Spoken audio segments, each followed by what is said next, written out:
7% of all high school athletes go on to play in college. As proud members of the 93% that didn't, this is Fratleets. All right, welcome back to the next episode of Fratleets. We got some college football to talk. We got some NFL, baseball, MLB playoffs are just as spicy as ever. I'm not too sure how the Hurricanes are doing. Does anybody know? No. Nope, All right, not a well, clue. It's early. It's early. I'm just For gonna me- assume. I'm gonna assume they're 2-0, but I don't know. So For me, hockey season doesn't start until football season ends. Like we could say we're gonna root for the Canes, like we hope the best for them, but like we're not really paying attention until their older sibling is doing a lot better. that's a good way to put it. I like They're that. 2-0. They're 2-0. Hey! Yeah. Well, we got the magic touch, boys.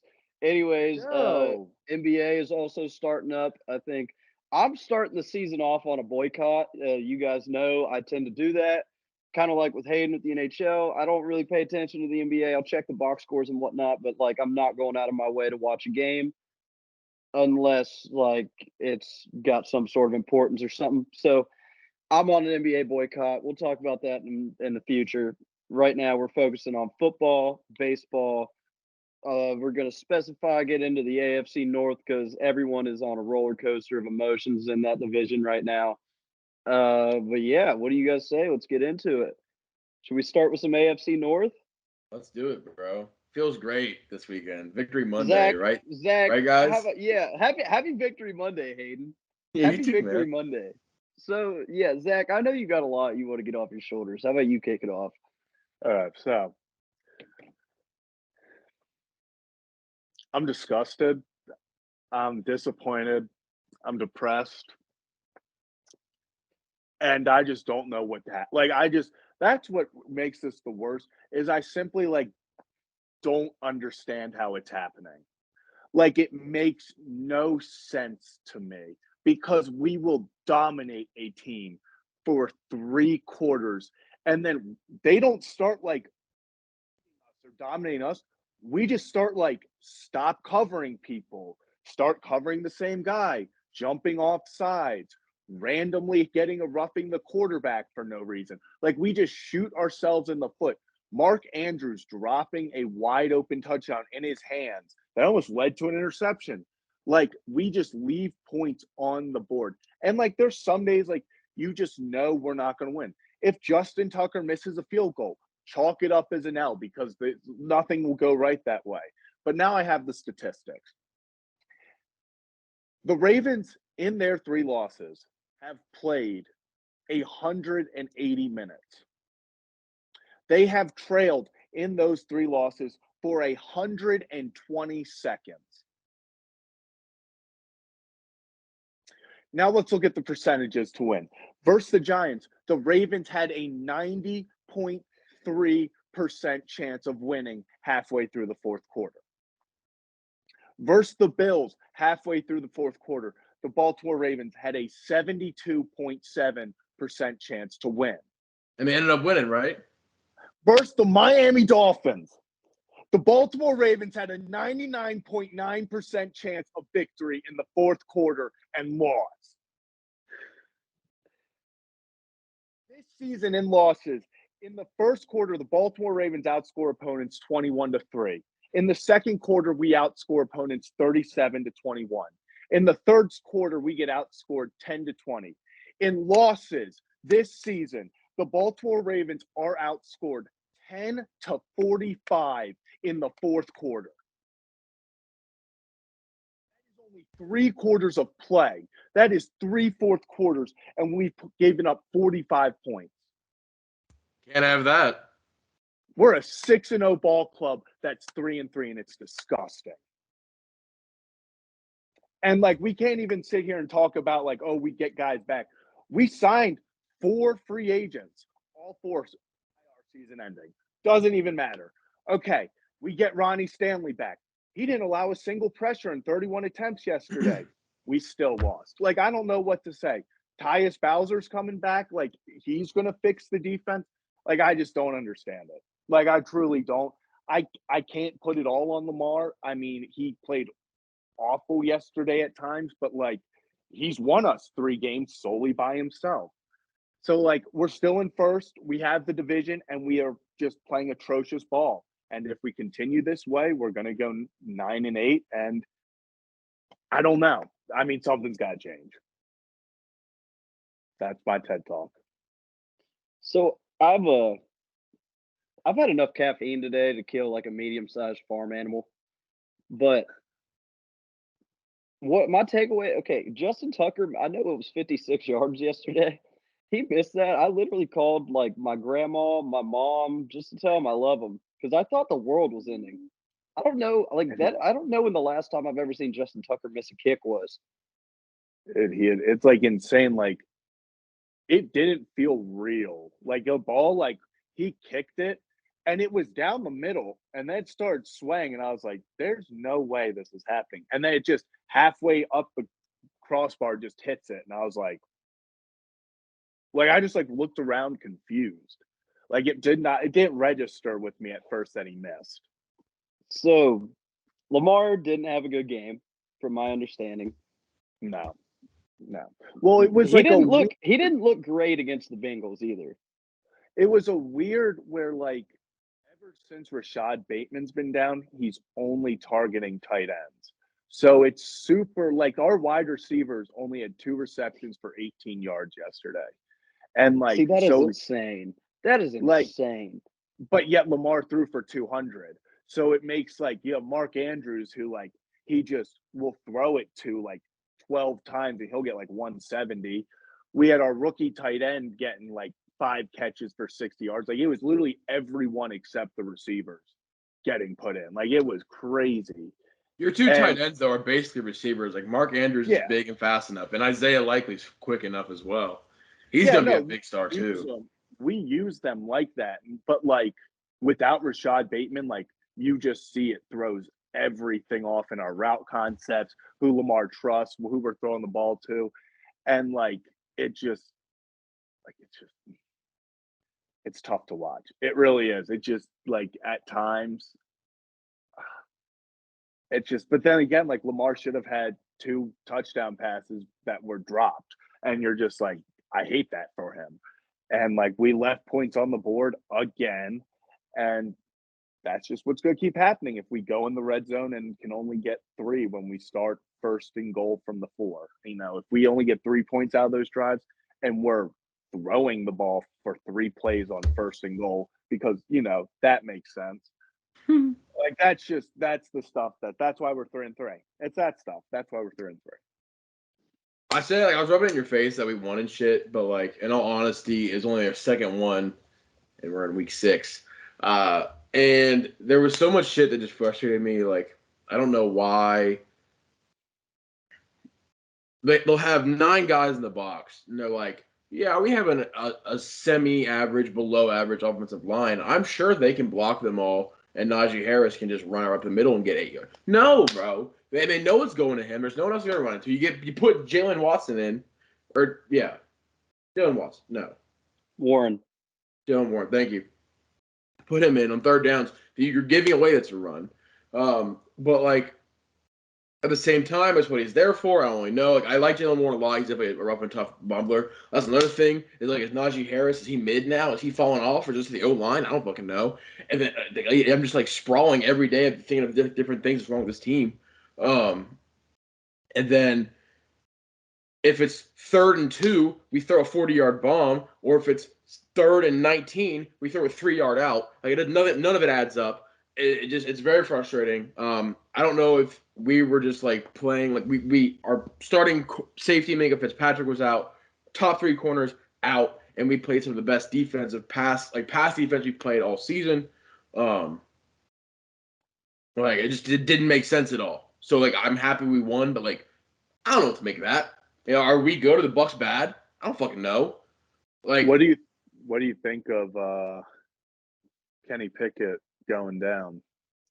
Oh, I mean, he hit his head. Like I think he's the answer. Like not the answer, but like he's better than our other 2 quarterbacks we have on the roster.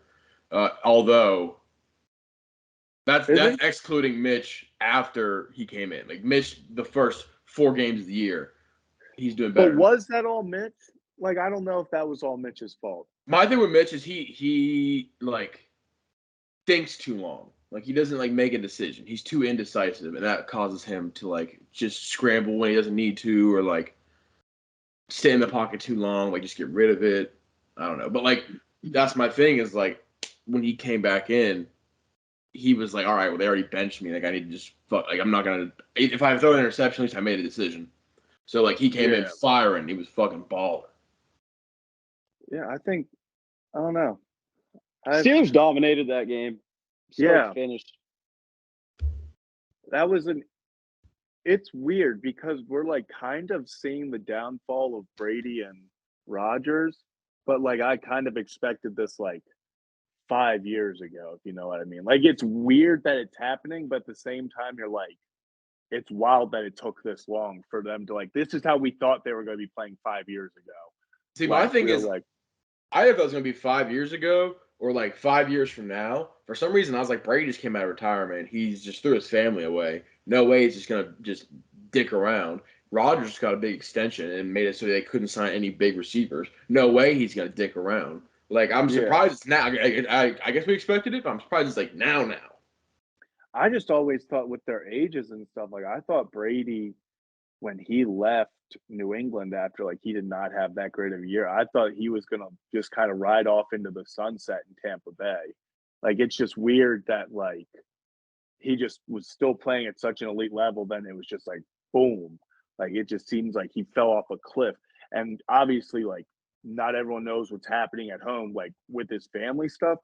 So like who knows if like this is just like he has an off year because he's dealing with all that.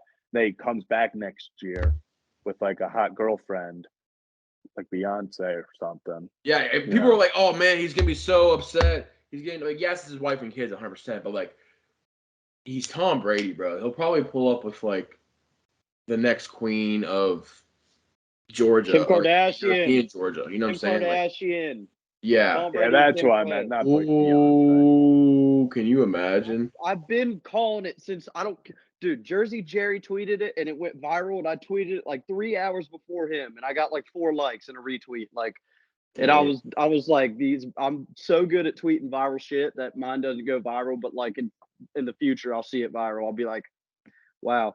But have you guys seen that commercial where like Peyton Manning is playing football with all the like children, and he's just like pegging these kids with the ball? Or I could have worded suck.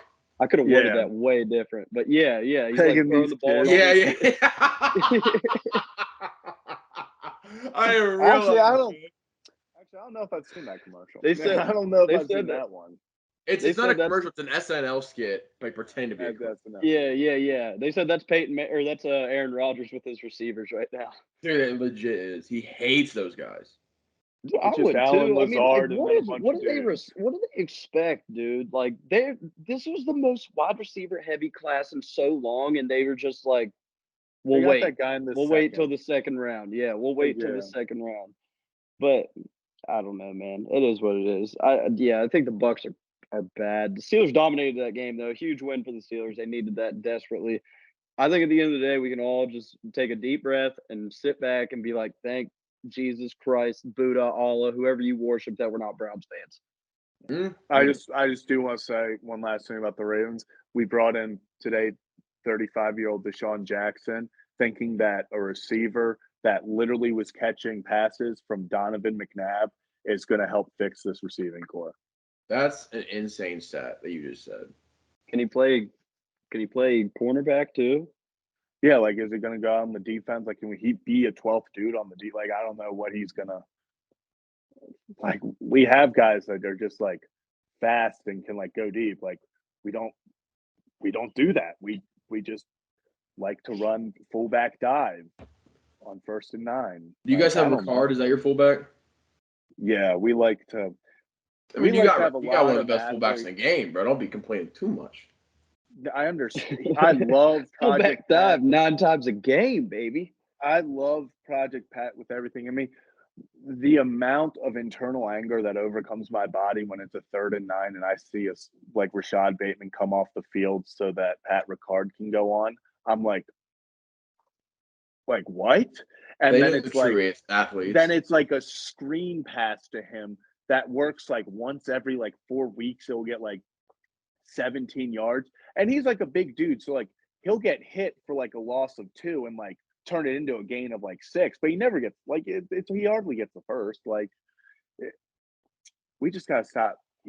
I love him in every short like personnel, like first down. Love having him in there. This man is in so many third and longs, it's ridiculous. And he'll be like playing slot. Like he'll be out in the slot receiver on third and long. And I'm like, what are we scaring them with? You're playing to your strengths, The man. fullback going deep. That has also happened a few times where Lamar will throw deep and I'm like, who's he got? And like Ricard's running wide open and like he like stumbles and like he almost had it. I'm like, of course he was wide open. They were like, the D lineman turned fullback is streaking down the field. I'm not covering him. Greg Roman's vault though. Okay. How about the Bengals, baby? baby?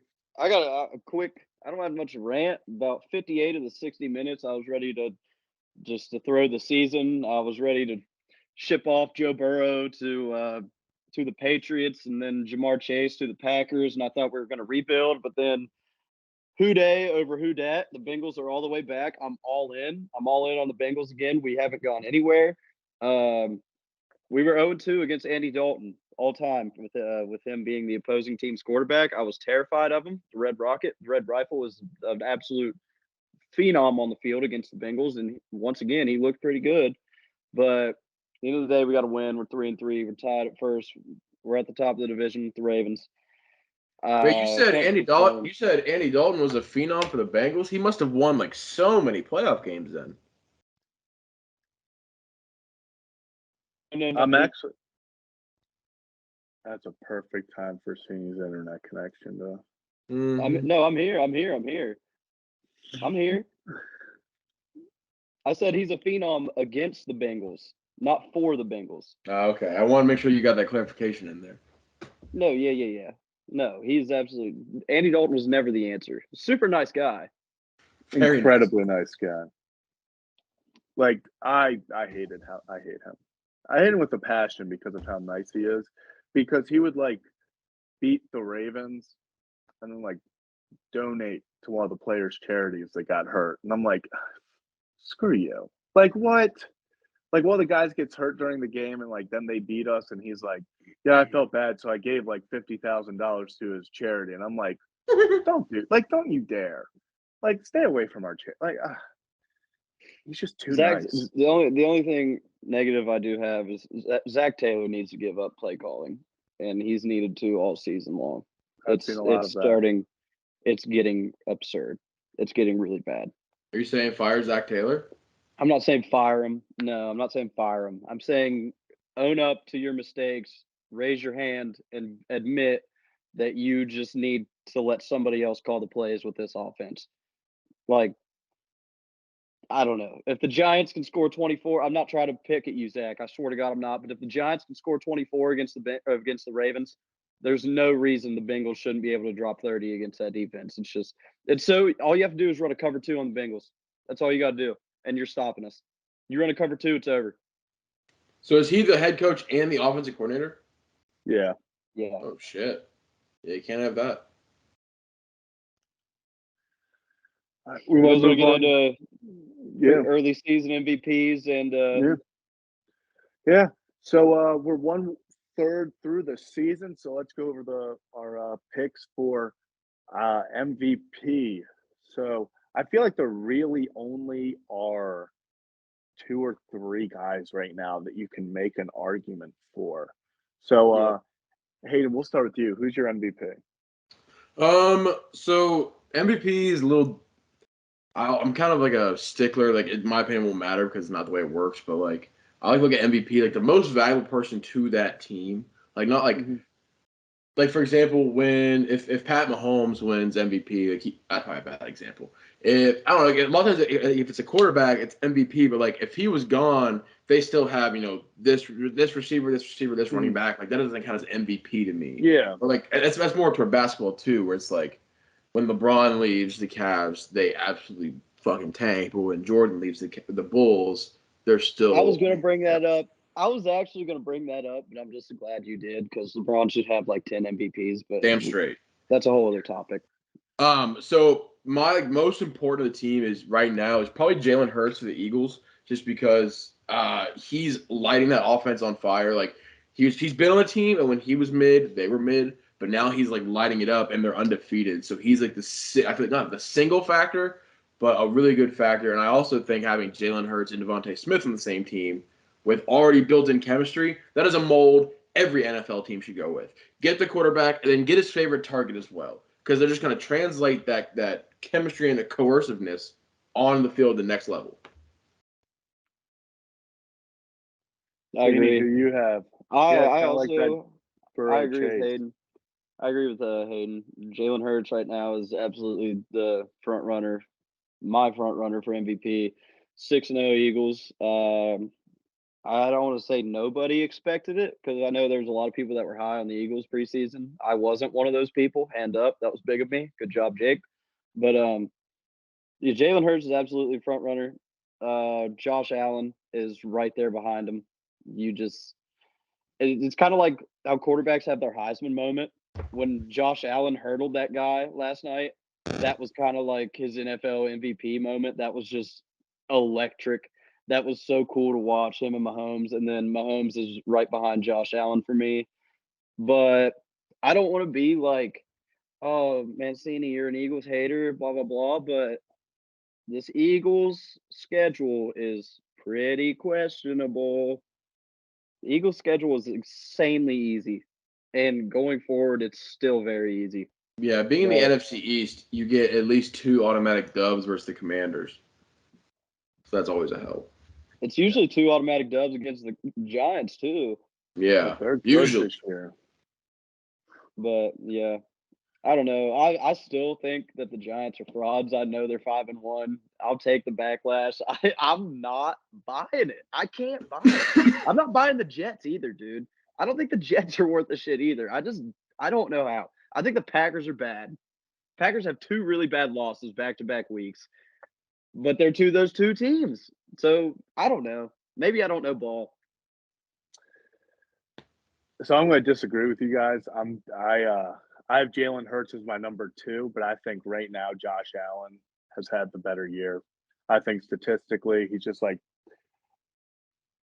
kind of like what you were saying, but I think it's opposite. Like I feel like Jalen Hurts is running a really good.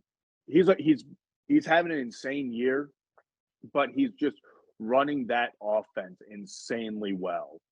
And whereas I feel like there's a lot of times where like Josh Allen is so good, if he's not on the Bills, I don't think the Bills are that good.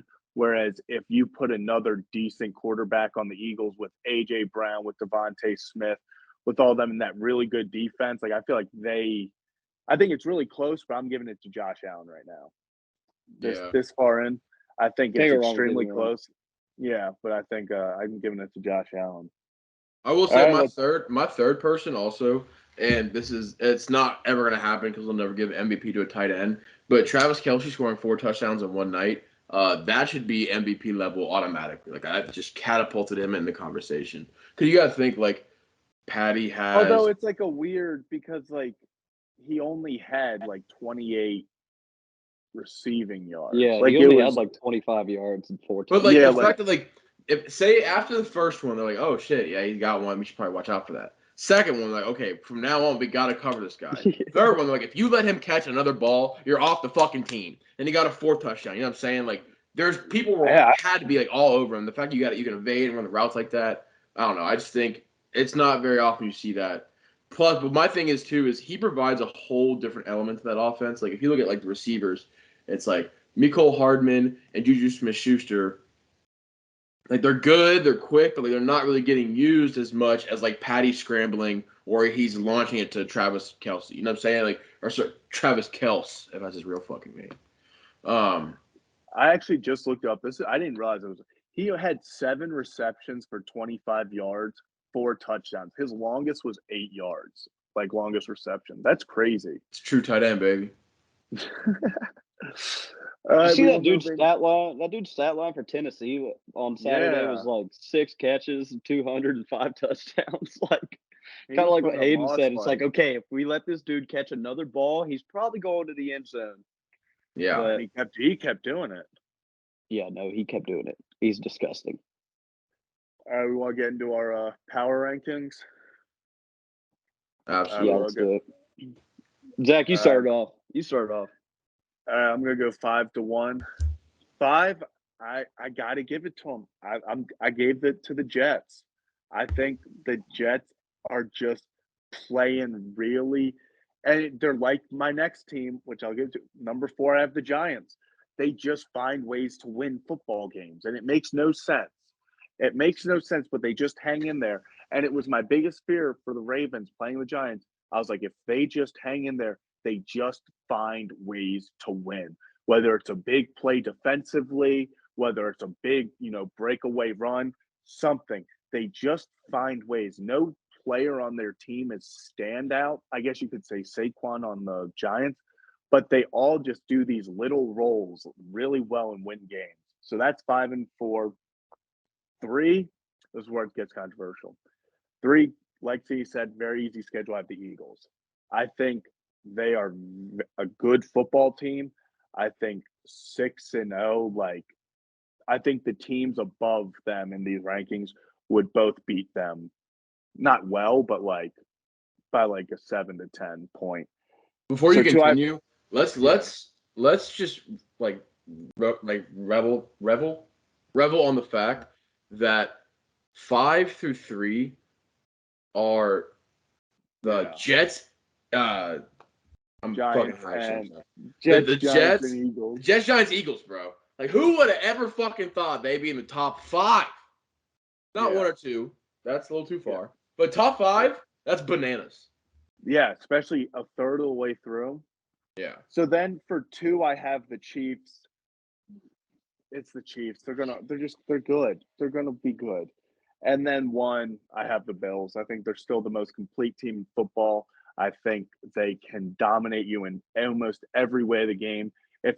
If they get Christian McCaffrey, I don't know if Christian McCaffrey necessarily helps them most. I think it's actually really bad for them that the Giants are winning because with their style of like aired out offense, if they had a bruiser like Saquon that they could acquire to make like the defense have to come up, like I think that would complement their offense more. But still, if you get Christian McCaffrey, that offense is insane. Like, who do you someone's going to beat you. Panthers need to trade Christian McCaffrey, by the way, just because he's going to get injured again. He's looking fantastic right now. Cut your losses, get him at his best available value, and get the best trade value as possible. Panthers need to blow the whole thing up and just restart. Oh man, I just really hope CJ Stroud doesn't go to the Panthers. I know it's hard being the number. Yeah, I know. It's really hard. But I'd rather him go to the Panthers than like the Texans or something. But I don't know, Depends man. on who they hire. I really just want CJ Stroud to end up in a nice home. Okay, I'll go. My number 5, I know I just kind of shit on him, but numbers don't lie, and it's hard to go against winning teams. So Giants, you just locked in the number 5 spot. Congratulations. Still don't think you're a great football team. Think you're a good football team that will get bounced in the wild card if you don't absolutely blow up. But for now, I guess I have to give my respect to you. You're 5-1. You made the top 5 in my power rankings, which when's the last time you've been able to say the Giants are in your top 5 of the power rankings? When fucking Lawrence Taylor was on the team. Number 4, Minnesota Vikings. As long as Kirk Cousins never has to play in prime time ever again, the Vikings might not lose. And they haven't really played a great schedule, but their division sucks. It's a pretty easy ride to the playoffs. I don't think you lose to this Aaron Rodgers Packers team twice just because his offense, the weapons he has around him is just, I don't know. It's not working. Packers are in panic mode as they should be. Vikings take that division. Number 4 in my power rankings, I think they go to pretty far, and they could definitely make a Super Bowl run, in my opinion, as long as Kirk Cousins just doesn't play in prime time. Yeah, Number they're going to three, be a team and have to like request the Saturday 1:00 yeah, no, they wild need like card game. they need a Saturday, like they need a Saturday 4:30 that somehow is at the same time as like Lakers Warriors or something Yes, to they get. can't. Yeah, It cannot be the main attraction. exactly, yeah, and which is hard to do in the NFL, but Kirk Cousins Maybe gonna if have to they find a get a way. home game, is it better for Minnesota to like not sell out and like host something else that day? So like people aren't really thinking about the game. Yeah, Like make the players even think it's not a big deal. throw like a Minnesota festival or something. Like Like just hold like a giant like Minnesota Twins appreciation day like on that yeah, day. Like have a no. big like event at the stadium at the Twins stadium. Like if it Try to I get think like because everyone knows Carlos Correa is leaving. Let's just like try to maybe they'll like try to be like Carlos Correa yeah. Appreciation Day, try to get him to come back. Even Um, offer a few of the Vikings players like to see if they want to like make an appearance. Like just so they don't think it's a big deal that they're in a playoff game. exactly. Especially But well, I yeah, guess you only have to offer Kirk Cousins. He's the only guy that you need to make sure doesn't know. Maybe Vikings, they we got your tell back. yeah, they tell Kirk Cousins it was extended. It's just regular season. Facts. We tell Kirk Cousins like the wrong time of the game or something. I don't know. Yeah. Anyways, just get him off prime time, and they have a chance to win it all. My number three is I think identical to yours, Zach. I got the Eagles at 3. I know they're 6-0 and number 1 in the NFL, but I just think my 2 and 3, which is 2 the Chiefs and 1 the Bills, either of those teams head to head, I think they absolutely just beat them by 10 or more. Mm-hmm. Yeah, Eagles 3, Chiefs 2, Bills 1, and that's my top 5. All right, so I'm gonna go in reverse order. I'm gonna go 1 to 5, just because we've kind of already covered every team. So 1, I'm gonna have the Bills, just because I think Josh Allen is on a hot streak. Defense is nasty, offense is nasty. Like you have to worry about Stephon Diggs cutting you low, and you have to worry about Gabe Davis cutting you deep. So that's like they're just like honestly almost unstoppable. It's gonna take a very good team. Like another team has to play perfect, and then the Bills have to make like 1 or 2 mistakes for them to lose. My second team, I'm gonna do the Eagles just because I'm a big like stat guy, and I think 6-0, whether or not like their schedule's iffy, they're still playing NFL schedule, and they still haven't found a way to lose, which is a big plus, just on face value. Plus, I don't know, you just gotta respect that once again they haven't found a way to lose in 6 games. They're not all cakewalks. Like yeah, the Cowboys had Cooper Rush, they also have Micah Parsons and CeeDee Lamb, things like that. 3, I'm going to go KC just because, like you said, they're pretty stacked everywhere else. Their one weakness is like Josh Allen and the Bills sometimes. Like most of the time, they also compete with them and beat them. So that's me. And then 4, Vikings, like you said, they play in a weaker conference, but I think Justin Jefferson is immaculate. And then people forget because everyone loves Justin Jefferson. Adam Thielen is number 2, and Adam Thielen could be a number 1 on some teams in this NFL, like in this league. Like he could be a number 1 on a lot of teams. Yeah, he's a great athlete. He's just not the hot new thing, but he's an absolute weapon down the field. He just does his job. He runs good routes, catches the ball. I mean, yeah, all you can ask for. Red zone threat, absolute red zone threat. And then 5, my number 5 team in the NFL is the Pittsburgh Steelers offense in the second half against the Buccaneers, because Money Mitch went 9 for 11 for 145 yards and a touchdown, and just a game-clinching drive. I don't know if you guys saw that last pass to Chase Claypool. It defied physics in every inch of the way. Like he threw it over the defender, but Claypool had to fall like forward and get it in a weird angle, and then the catch was crazy because he had to like catch it while falling and toe tap. Like if you want a real team, number 5 is the Giants, but like second half of that third quarter, the fourth quarter Steelers on offense. Second half of the third quarter on offense. That's There's a solely very offense. specific. I actually very meant to give props to Mitchell Trubisky when you were talking about the Steelers and my internet cut out. Trubisky absolutely like one sealed delivered the game. Like yeah, it was he Oh, performed when it mattered. He performed when it mattered. I'm not gonna lie, I doubted him like the entire time. When it was like 3rd and 9, I was like, no, he's gonna throw a 3-yard out. We're gonna punt. They're gonna come back. I had no hope. And every time he threw a good pass, I looked at my father-in-law. I was like, did you fucking see that?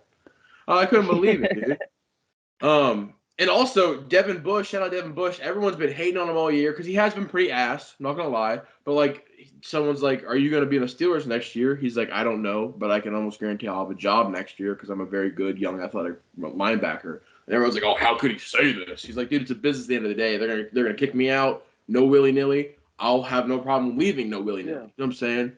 But he Yeah. was the one that came in and batted the ball down on that 2-point conversion. So shout out him for shutting everybody up and then just coming in clutch. And I love Devin Bush now. I hated him a couple weeks ago. I'll probably hate him next week, but for right now, we're on good terms.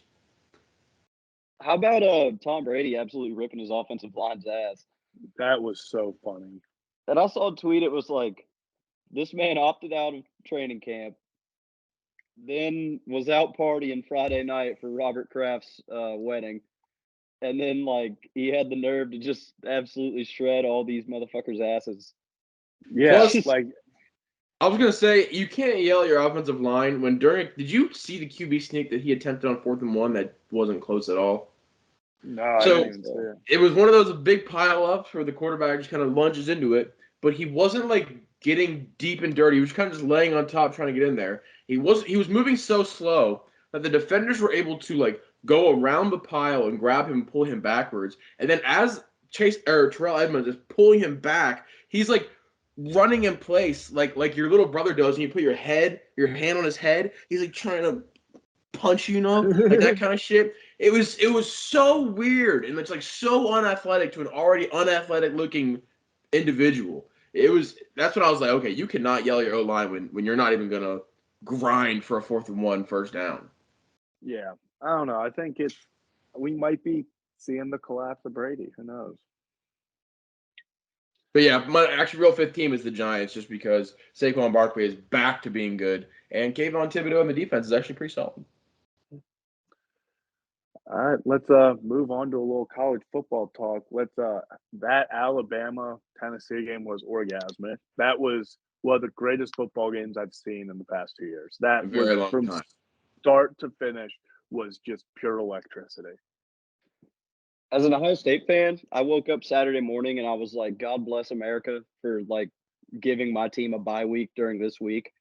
I had no idea it was going to be that phenomenal.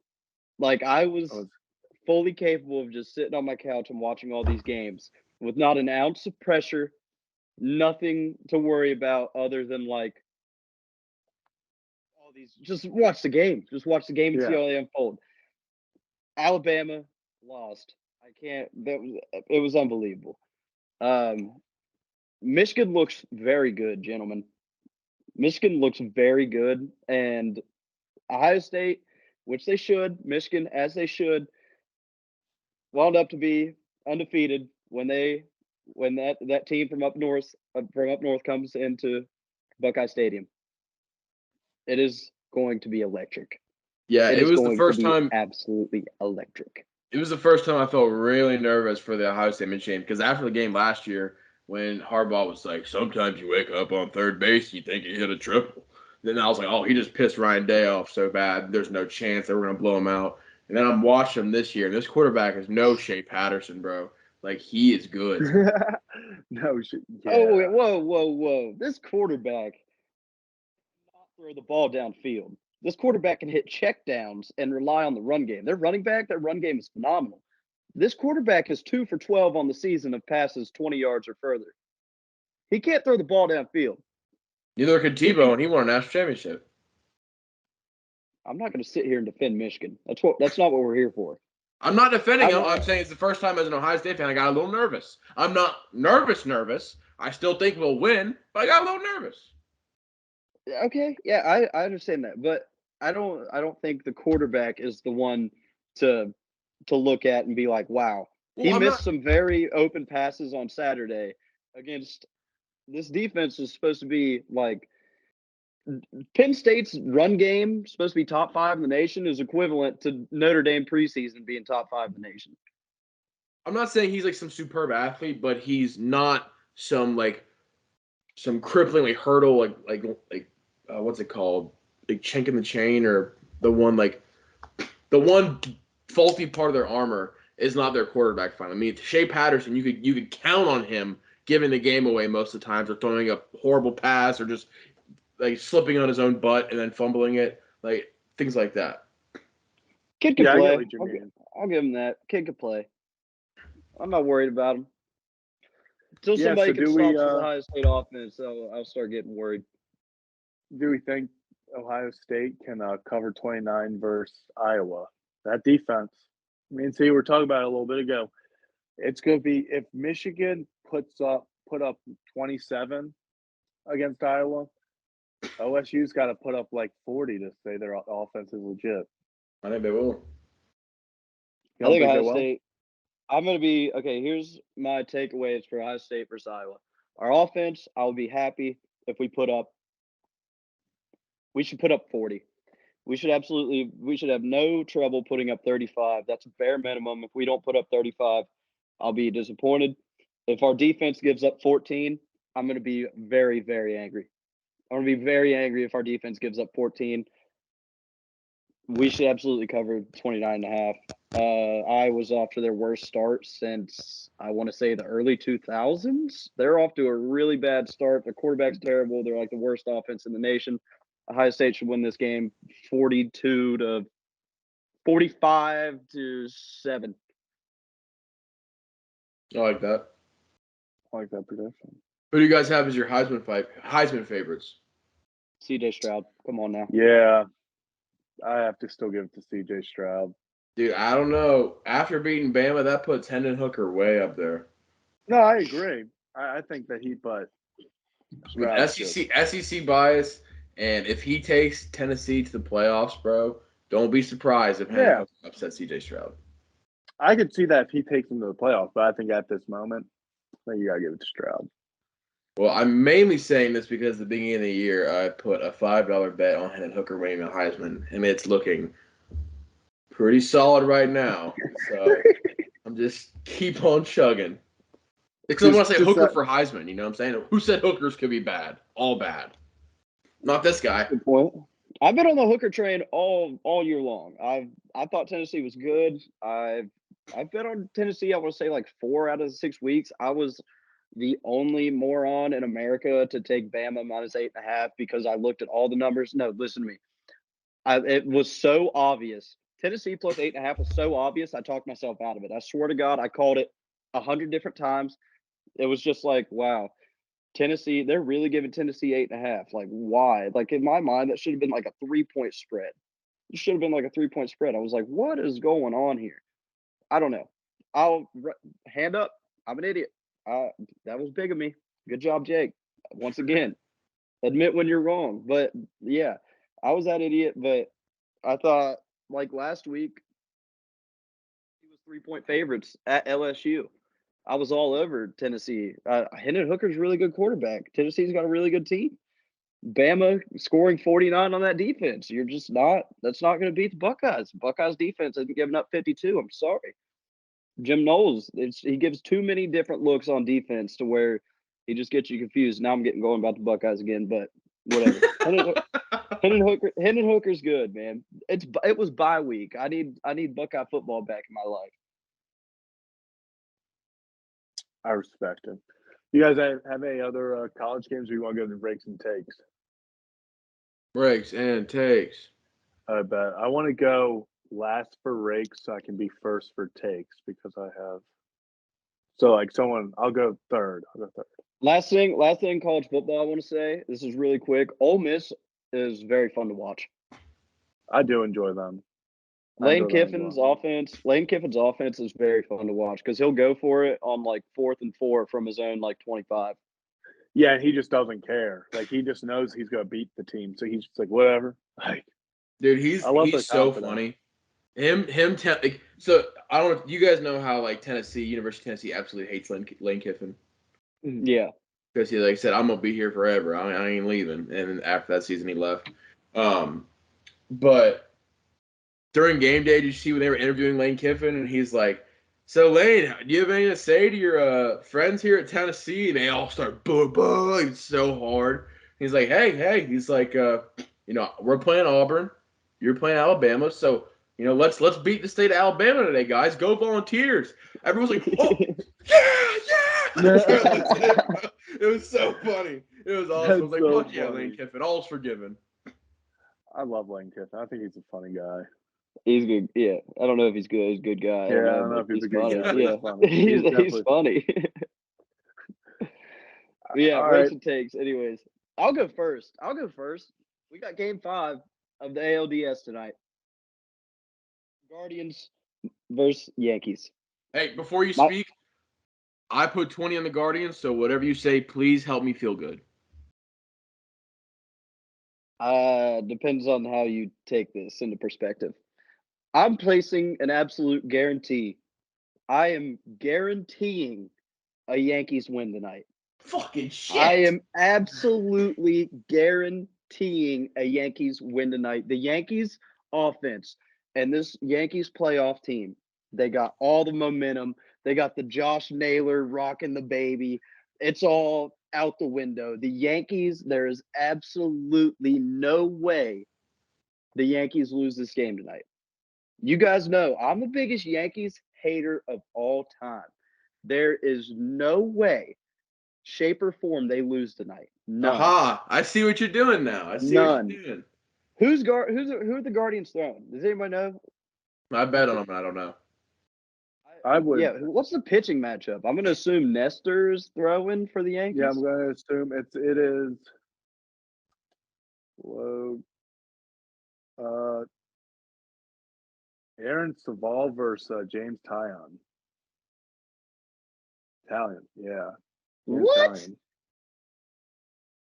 What? Yeah, what? What? Seriously? Yeah. I was expecting. I be- knew it was like 3 days rest, but I bet pitchers coming fast. Pitchers are gonna be flying. Nestor will be in the like the bullpen. 5th inning.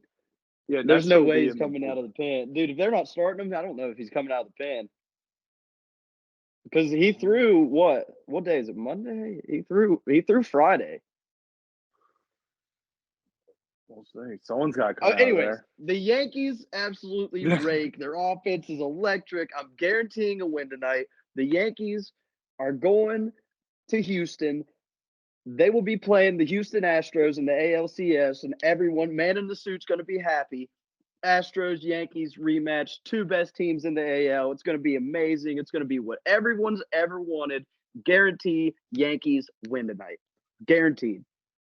Congrats, Yanks. Can't wait to see you in Houston. All right, Hayden, who's your was it? All right, my rake is a dude named, I don't know if you guys seen him on Twitter. His name's Ben Chase. He is attempting to break the world record for most college football games watched like in person in one season. He's doing 60. That's the goal, I'm pretty sure. And Marshall versus Louisiana, unfortunately, was the one on Wednesday he went to. He drove from Tucson, Arizona, all the way to Huntington. A journey only for a madman who loves college football.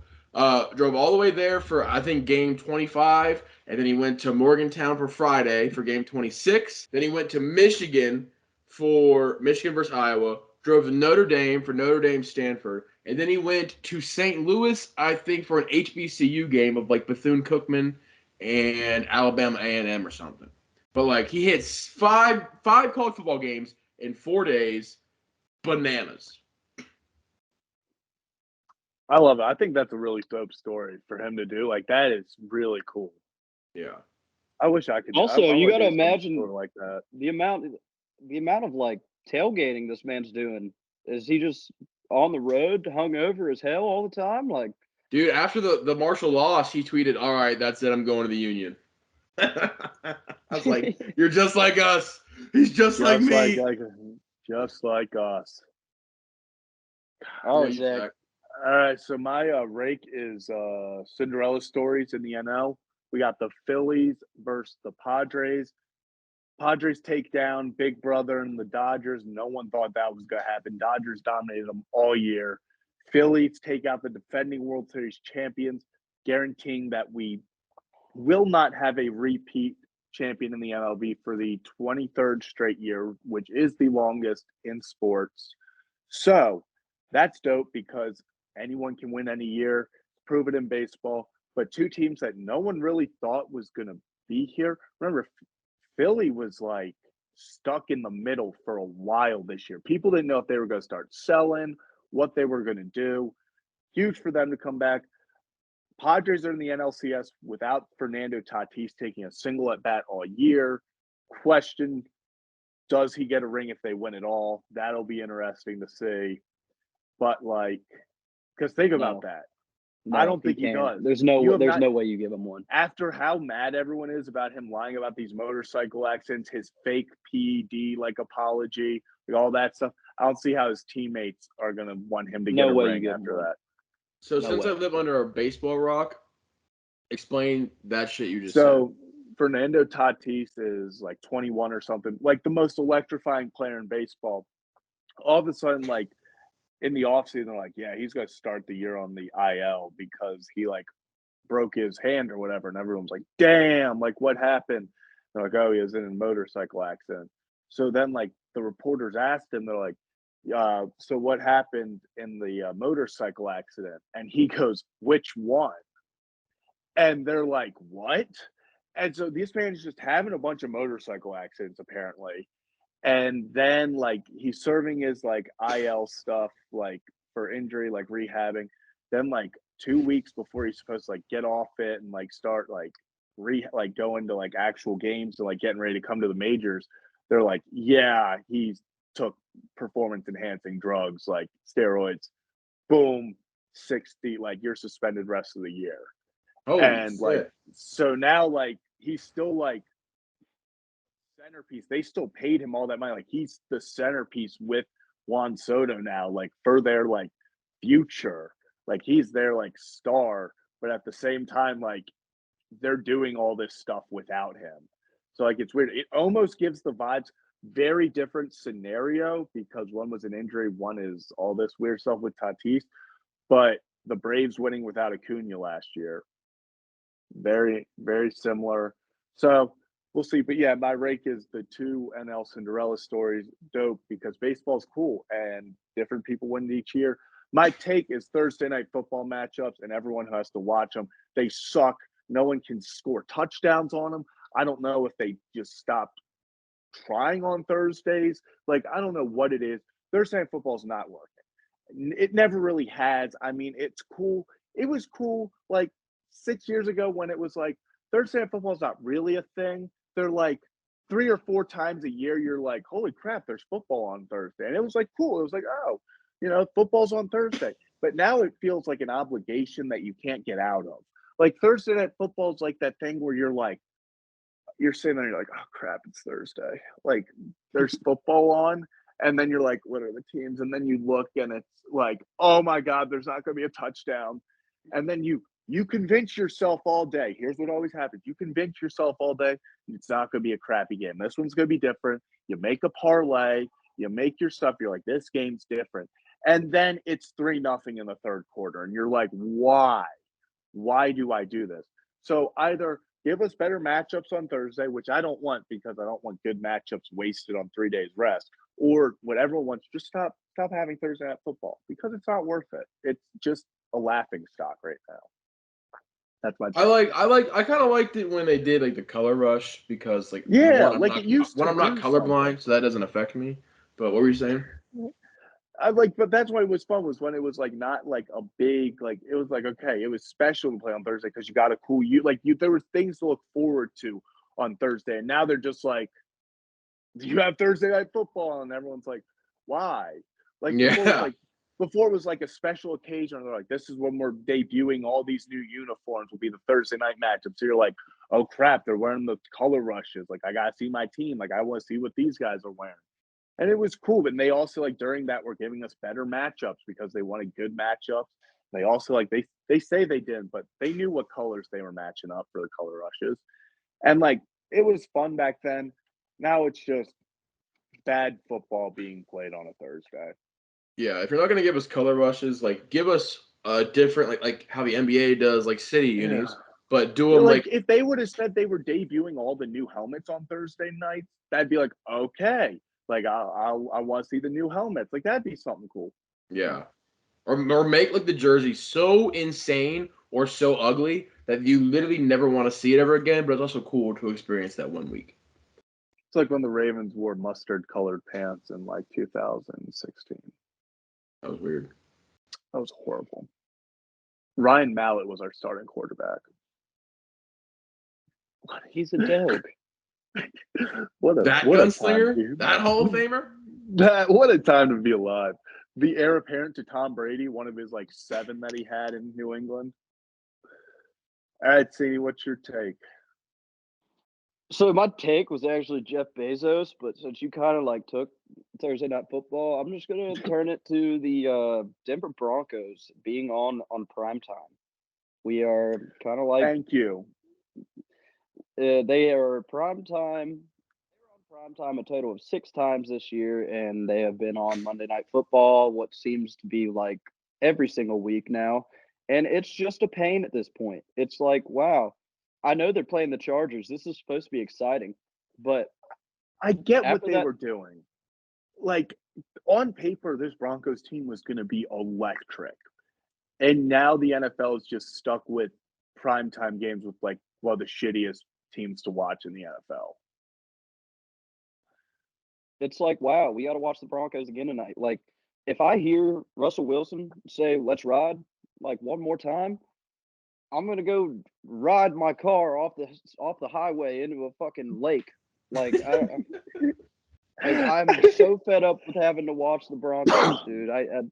I'm excited. They're playing the Chargers. Like great. Like we get to see an explosive offense, but the Broncos defense has played their asses off. Like they're great.